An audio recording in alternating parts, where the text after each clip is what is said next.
Aduh.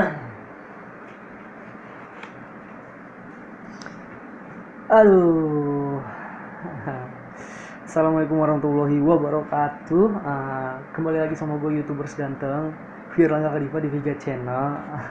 Oke, kali ini gue nggak di depan monitor, nggak di depan PC ya.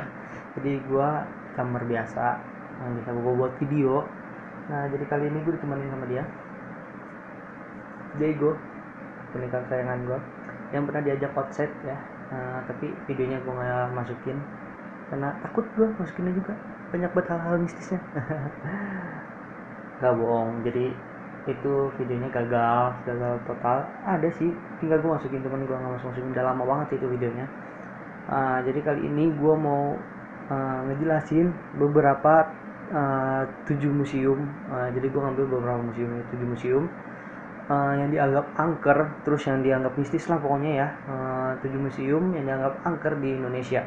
Jadi kalian sebelum lanjut lagi nih ya, gue buat videonya sampai terus kalian nonton sampai selesai, jangan lupa di klik tombol subscribe-nya, terus sama lonceng notifikasinya kalian aktifin biar kalian gak ketinggalan video-video gue yang nanti gue upload pokoknya. Jadi kalian ikutin terus channel Vigats ya. Jadi biar tambah-tambah kontennya makin menarik, makin wow, makin keren deh pokoknya. Jadi sebelum kita mulai ke pembahasannya, jadi kita opening dulu aja ya. Ciao.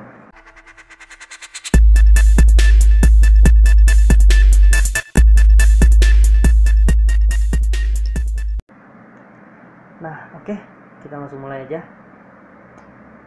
Gue mulai dulu ya. Tos. Oke. Nah, ini nama ganteng. Asik. Mantap. Nah, jadi gua sih ini mendadak. Niatnya sih kemarin gue pengen buat videonya, tapi apa ya? Karena ada halangan, karena gue juga lagi tryout gitu ya, tryout. Ya, jadi ya gitu deh. Iya, gimana ya? Buat videonya jadi kehalang-halang gitu loh. Jadi mau buat misalnya gue buat video sekarang gitu, tapi ya nggak jadi gitu ya, karena tryout gitu, ada ulangan. Nah, jadi di sini gue mau kasih tahu ke kalian beberapa museum yang dianggap angker atau mistis di Indonesia. Jadi yang pertama ini ada dari Museum Lubang Buaya atau Monumen Pancasila Sakti di Jakarta. Nah, jadi kalian tahulah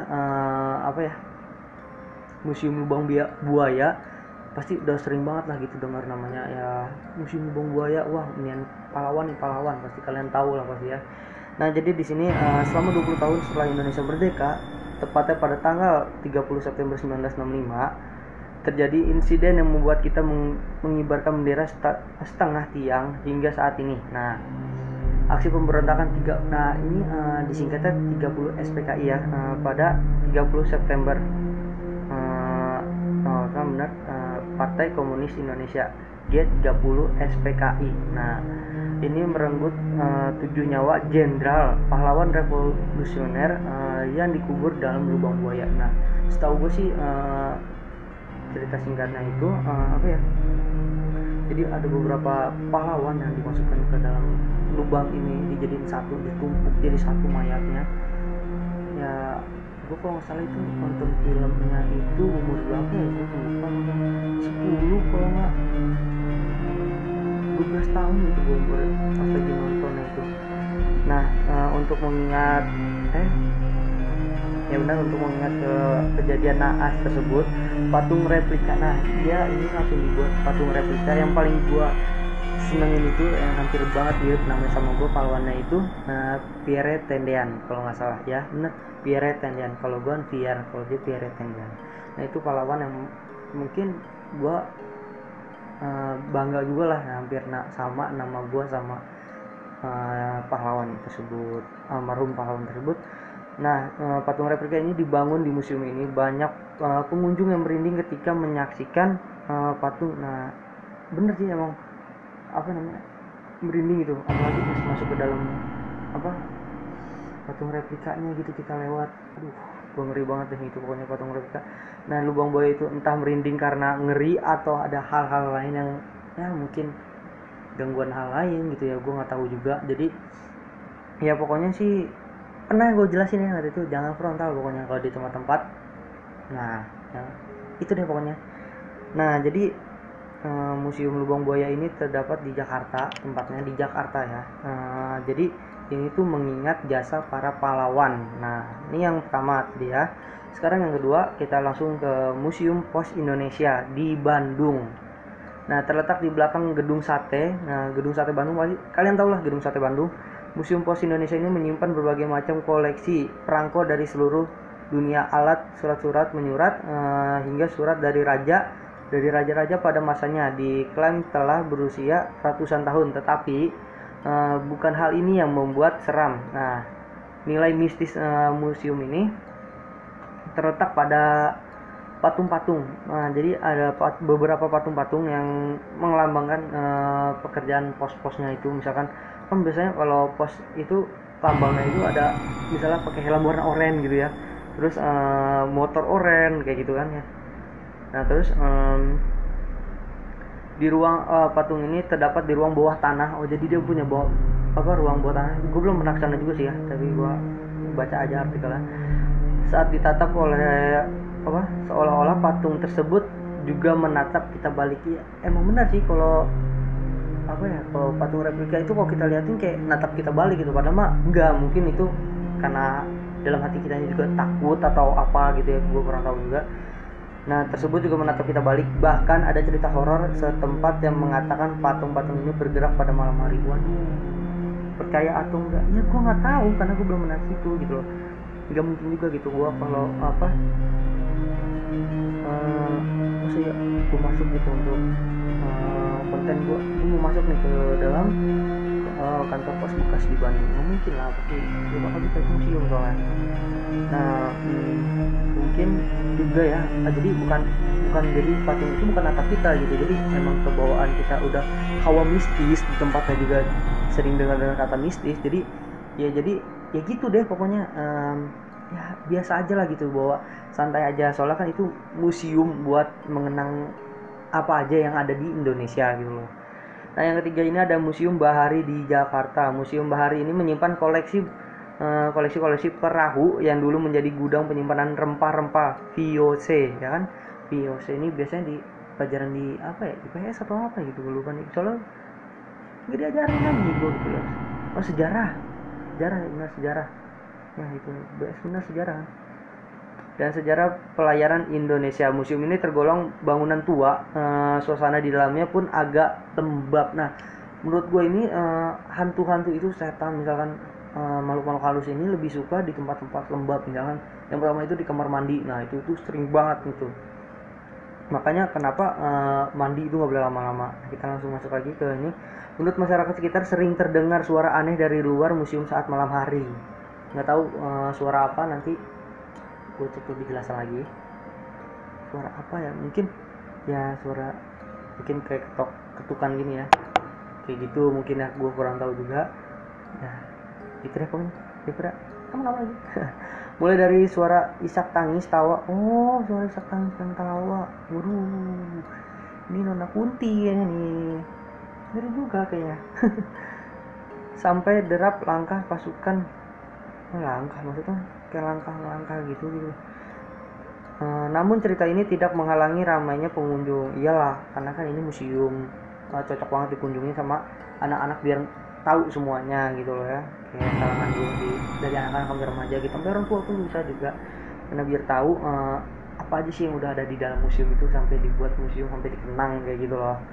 Nah cerita ini tidak menghalangi pengunjung untuk datang sampai melihat lukisannya Laksamana Malahayati ya, biasanya juga dijadikan lokasi uji nyali. Uji nyali gitu ya, mantap, keren deh. Nah selanjutnya ini yang keempat ada Museum Fathahillah di Jakarta. Ini gue pernah sini. Nah pas SD, terakhir SD. Nah SMP gitu, gue lupa deh pokoknya. Nah masih di kawasan Kota Tua, Museum Fathahillah dulunya merupakan kantor pemerintahan kolonial Belanda. Nah Selain itu juga disinilah para petinggi Belanda menghukum mati leluhur kita. Jadi apa ya? Jadi kayak ada hukum mati, kayak misalnya tembak mati atau langsung gua kurang tahu juga mungkin ya hukum mati kayak gitu. Nah bahkan terdapat juga penjara bawah tanah di museum ini. Saat memasuki penjara bawah tanah yang beraroma lembab. Nah ini lembab lagi nih, pasti banyak banget ya. Pasti nggak mungkin enggak, pasti nih. Kamu dapat melihat berbagai alat penyiksanya. Biasa sih gue ngeliat pas ke foto itu ada kayak rantai terus diikat sama batu gitu, kayak rantai disatuin sama batu jadi diikat di kaki gitu sama tangan, jadi kan berat gitu ya. Terus melihat berbagai alat penyiksaan. Nah tidak hanya itu, konon sebenarnya museum ini masih menyimpan banyak ruangan tersembunyi yang sampai saat ini belum ditemukan. Berani kesini atau tidak? Nah mungkin gue berani, tapi nggak malam gitu, kalau malam pasti ditutup ya kan. Nah ini juga ada yang kelima, ada Museum Wayang di Jakarta berdampingan dengan Museum Fathahillah. Jadi samping-sampingan kayaknya, berdampingan maksudnya tuh kayak samping-sampingan gitu ya. Museum Wayang ini merupakan tempat menyimpannya koleksi-koleksi wayang kulit. Misalkan apa aja isinya wayang-wayangan, itu kurang tahu juga sih kalau wayang asli Nusantara dan mancanegara. Konon tempat ini dulunya merupakan makam Belanda yang dibuktikan dengan adanya prasasti di dalamnya. Jadi sebelum dijadiin museum ini berarti pernah dijadiin tempat makam Belanda ya. Kalau berkunjung coba saja berbicara dengan para penjaganya. Jadi biar kalian lebih tahu lagi apa namanya, cerita aslinya, cerita faktanya gitu ya tentang museum ini. Nah penjaganya, beberapa orang mengaku pernah melihat penampakan berupa wayang yang bergerak sendiri. Nah wayang ini menurut gue sih ya, gue nggak mau ini banget ya, nggak terlalu apa namanya peduliin banget tentang wayang bergerak. Mungkin juga bisa juga dengan pikiran mungkin kena angin gitu kan, wayang terlalu enteng gitu ya, dia tuh kayak dari kulit ya kan, dari bahan-bahan ringan itu, jadi ya mungkin kalau kena angin ya bisa lah gitu ya, nggak masuk akal juga sih kalau kena angin, tapi ya gue nggak tahu. Nah wayang bergerak sendiri, jadi masih yakin buat kesini sendirian. Terus ya yakin aja gitu, kenapa takut gitu. Nah terus keenam ini ada Museum Brawijaya Malang di Malang ya. Museum yang berada di kota Malang ini menyimpan beberapa peninggalan benda-benda bersejarah. Salah satunya adalah gerbong maut. Gerbong maut maksudnya? Dulunya gerbong ini digunakan untuk mengangkut banyak orang tanpa terdapat fasilitasnya. Oh jadi walaupun tempatnya itu kecil tapi terus dipadetin gitu ya, dipadetin terus.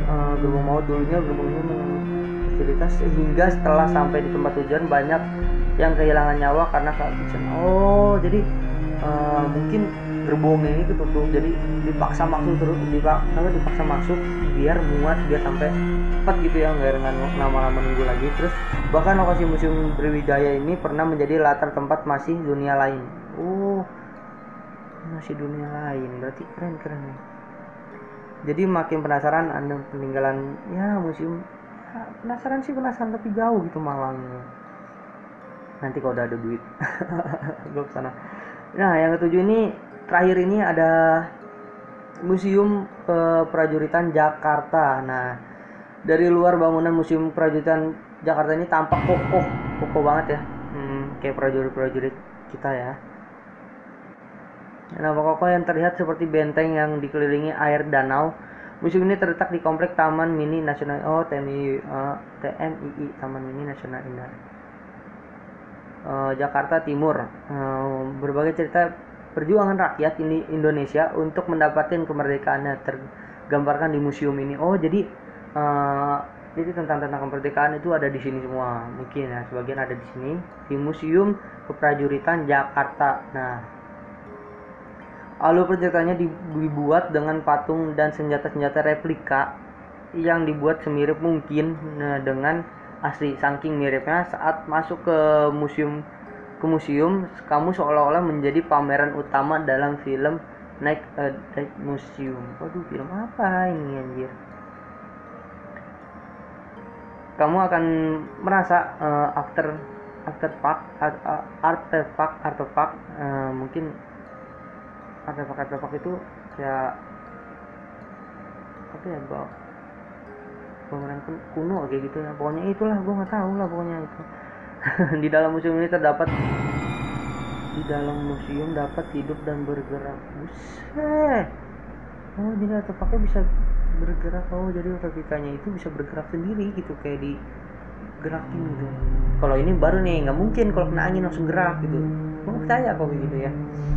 Meski terlihat museum ini selalu dirawat demikian rupa. Iya dong, karena ini kan museum, jadi banyak orang yang untuk mengunjungin tempat ini. Nggak mungkin lah kalau nggak dirawat kan. Sedemikian rupa agar menghilangkan bukti sejarah dalamnya. Bagaimanapun juga museum merupakan tempat paling pas untuk mempelajari sejarah bangsa. Tuh dengerin ya, nih gue ulang, bagaimanapun juga museum merupakan tempat paling pas untuk mempelajari sejarah bangsa dan perjuangan orang-orang terdahulu. Kapan kamu terakhir ke museum? Kapan kamu terakhir ke museum ya? SMP kayaknya gue. Nah itu tadi 7 museum yang dianggap mistis dan angker di Indonesia.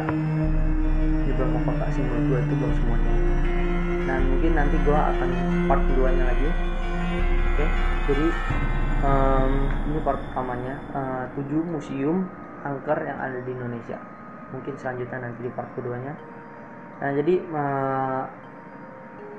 manakah yang kalian yang akan kunjungin gitu ke museum-museum yang tadi yang dianggap mistis dan angker gitu? Menurut gue sih, kalau kalian emang pengen kunjungin situ ya janganlah dianggap angker, dianggap mistis gitu. Yang penting kalian tahu sejarahnya dalam museum itu gitu loh. Jadi ya selamat belajar dalam museum-museum itu gitu, selamat mempelajari dalam museum-museum itu.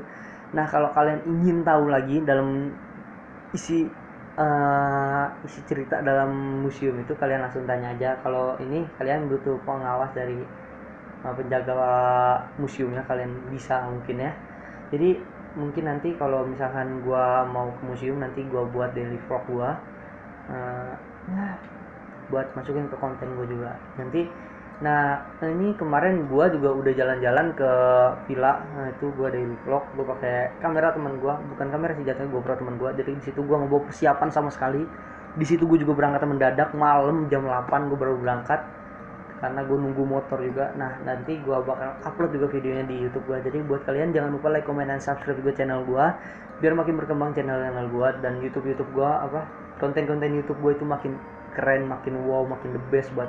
Nah jadi buat kalian, tanpa kalian itu gue nggak bisa apa-apa gitu guys. Ya bantu like, comment, dan subscribe ya. Terus dibunyiin juga lonceng notifikasinya biar kalian gak ketinggalan video-video gue yang barunya. Terus kalian juga bisa follow Instagram gue di sini. Oke, di follow. Nanti kalau kalian ada ide apa aja kalian bisa DM ke gue, DM ya. Kalau bisa WA juga, nanti gue kasih nomor gue ya. Jadi ini dia part pertamanya tentang museum yang ada di Indonesia yang angka. Jadi buat selanjutnya kalian tunggu aja videonya. Gue Pierangga Kadiva, YouTuber Phantom. Assalamualaikum warahmatullahi wabarakatuh.